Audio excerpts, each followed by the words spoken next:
Bully at School, A Bully's Perspective. Written by Nia Mya Reese.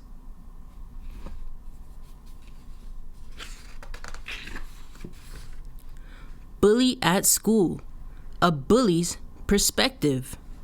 Written by Nia Mya Reese.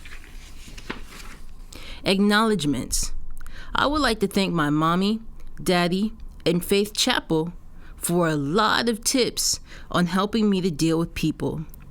Thank you to Deer Valley Elementary and all of my teachers for teaching us how to deal with bullies. Finally, I would like to thank my cousin, Faith Martin, who has given me illustration ideas for both of my books. Once, there was a girl in the 4th grade named Sheila. She was a very respectful girl to adults, but there was one problem. She bullied kids at school every single day. She didn't know why, but she did. She would tease kids, frown at them, and sometimes she would push and yell at them when they wouldn't play with her. She really just wanted friends, but she didn't know how to make them. One day, Sheila was walking in the hall and noticed a girl named Debbie grabbing her stuff to put in her locker. She went over to speak to her, but Debbie knew who she was and put her stuff in her locker and ran to class. Sheila ran after her just to speak, but Debbie didn't know that. This made Sheila sad. The school overspeaker said, "Please hurry to class." Debbie stopped running when she saw her classroom, but Sheila was far away from her class. Sheila started running, but she got stopped by a familiar face. It was Principal Christina. She told Sheila to stop running. Sheila said, "But Debbie was running too." Principal Christina said, "Maybe I will talk to her later, but you stop running." Sheila felt embarrassed and angry, so she stopped running and was very late to class. She was just trying to speak, and now she was late? Sheila's 4th grade teacher, Mrs. Crystal, asked Sheila why she was late. Sheila said she did not know. Mrs. Crystal told her to sit down and then told everyone to open their math books to page 192. Sheila opened her math book to page 192 and saw something she had never seen before.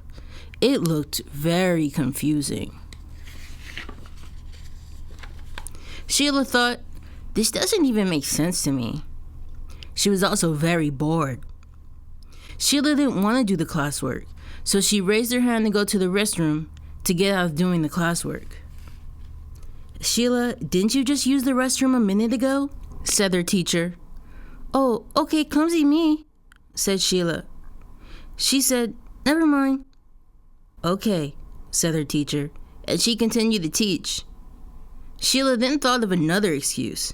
She asked for some water. Her teacher said, "Okay, Sheila." So she went to the water fountain and took a few sips of water from the fountain. When she came back, it was time for lunch. When they got to the lunch table, Sheila sat alone. Nobody wanted to sit by her. Sheila felt very sad.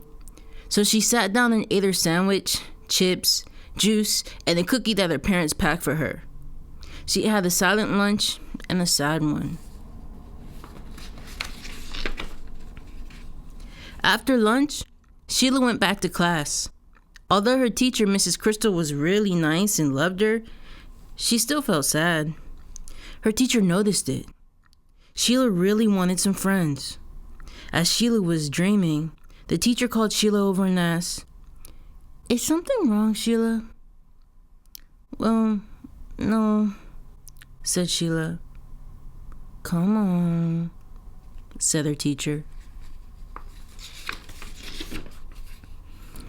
"Okay, I'm sad," said Sheila. "But why?" asked her teacher. Sheila answered, "Well, kids keep running away from me." "Well, have you been mean to them?" Sheila answered, "Yes, but..." "Shh," said her teacher. Listen, treat others the way you want to be treated. Sheila had never heard that before. When it was time for her to go home, she sat on the bus alone on purpose. Sheila was thinking about what her teacher said. When she got home, her mother was ready to hear about her day. Sheila quickly asked her mother about treat others the way you want to be treated. Her mother explained that it means that if you want people to be nice to you, then you must be nice to them.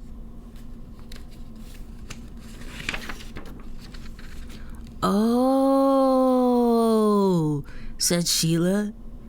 Sheila then put on her walking clothes and went out for a walk and thought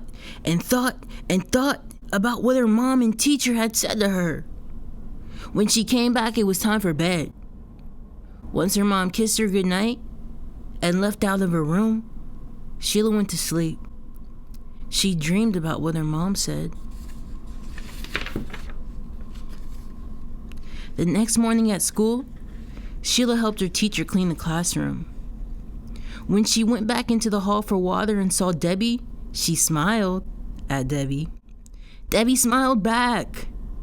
Debbie saw that Sheila had changed just by smiling at her.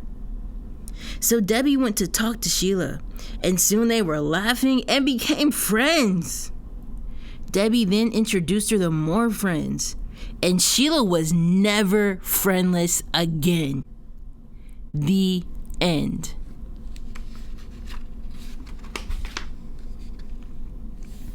Tips for bullies to make friends. Number 1, try smiling at people and not look so mean. Number 2, say sorry to whoever you've bullied. Number 3, try to start a conversation. Number 4, find out what you have in common with the other person. Nia Mya's big tip. I know that you are sad, but try not to spread it. Instead, tell an adult. Tips for people being bullied. Number 1, first ignore them. Number 2, then walk away or move away. Number 3, then get an adult today. Number 4, then say stop in a firm way. Nia Mya's big tip. First try being nice to them, and if that does not work, follow the steps above.